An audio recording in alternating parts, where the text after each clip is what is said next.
Hey folks, we are back. This is the last Robot Master level. We've got all the other ones taken care of. We are on to Static Woman. This level is, as mentioned previously, with one of the original three. It actually probably remained the most intact. There was some changes. The original concept had you coming all the way back here and then going up top.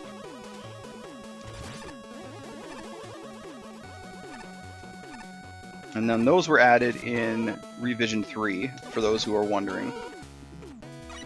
The thing from Sparkman's stage there. It was actually something I noticed in another fan game, another Mega Man Maker level, and I thought that was a really cool idea. And I thought, I'm doing a revision, I'm going to throw that in as an adjustment and see if I can make that work. And I added it, and I think it just brought a lot more of an interesting dynamic to various parts of the level. Nice. Up here we still have our little secret behind the power meter, for those who, did not see it. We are behind the kitty. Let's use some coil. Maybe it finishes him quick. Nope. But it does finish the fleas off, so that's kind of cool. Right.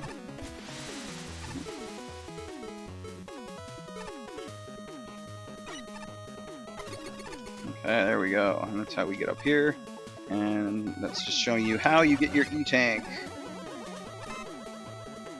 So yeah, put those guys in as just another little variation. Now with the upgrade to 1.8, these guys were added because they're the perfect enemy to sub in for another enemy we had in the game, and it also added a little bit more of a difficult dynamic to it because you can only shoot them at a certain time when their armor is down. Well, that's an interesting little fun glitch there. Well, this made this room a lot more difficult here. We got the tellies coming down.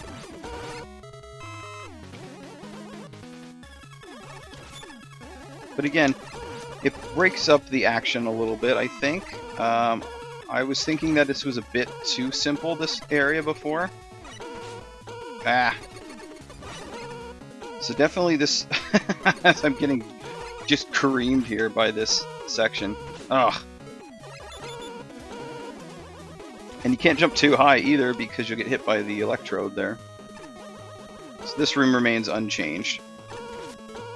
This is kind of a little bit of a cooldown room. Lets you refill some stuff here that you might have lost out on. You're going to need rush coil for this level. I also closed up these walls.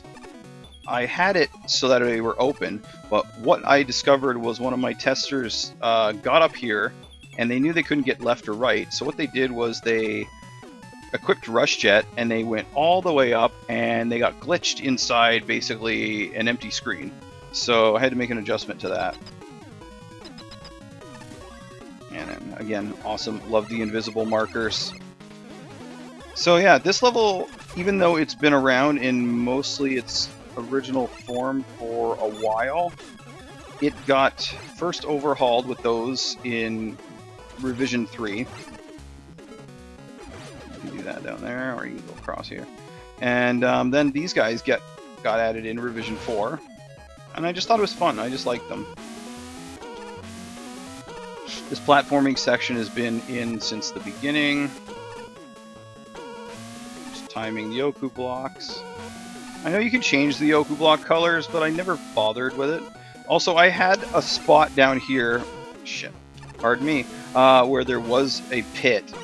And so I don't know why I put it there, but people were drawn to it and thought it was a secret and they kept committing suicide. So I took that out. So here, I just made a little bit of an adjustment. I just put rush coil marker there just to let people know that that is how you get to that.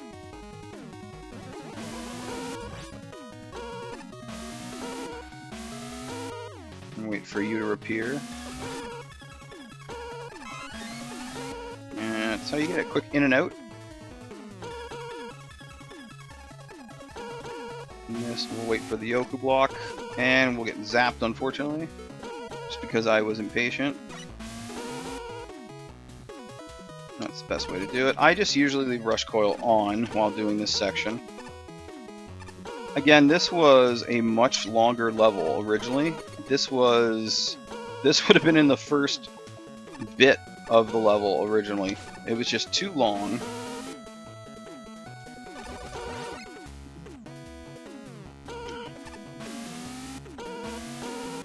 And yeah, just didn't feel like it was you know, needed to be repeated or drawn out, for instance.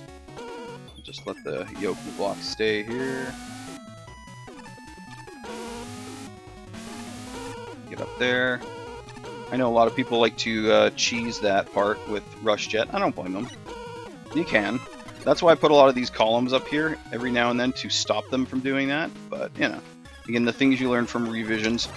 So here's a little safe spot for the kitty, so you can sit there and blast them before the fleas come out. And again, these guys were added in Revision 3, and then the enemy was added in Revision 4 just to make it a little more interesting. I always think this part is hilarious, just because this is a total homage to Electman's stage right here. And, you know, you could make the argument that there's, you know, nothing really here in this room, but you know what? Maybe you need stuff. Maybe you need a quick life. Because again, if the idea was to make it a lot like an NES title, then, you know, that's what you're going to be doing.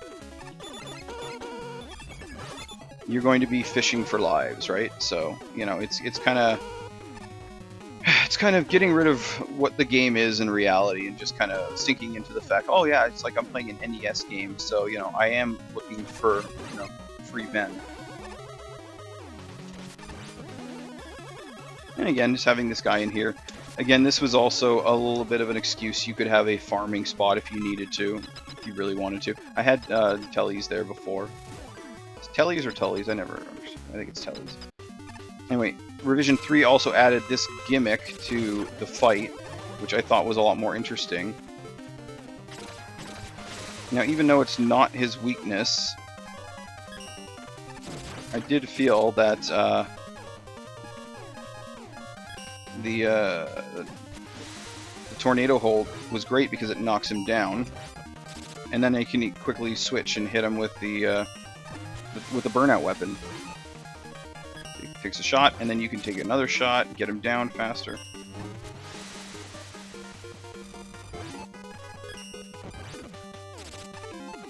Problem is, sometimes he goes back up, and it doesn't get him all the way. So even though it is his weakness, I'll just play this for the fun of it. Don't have a lot of room to move now. Oh yeah, I don't want to die, so let's get rid of you here.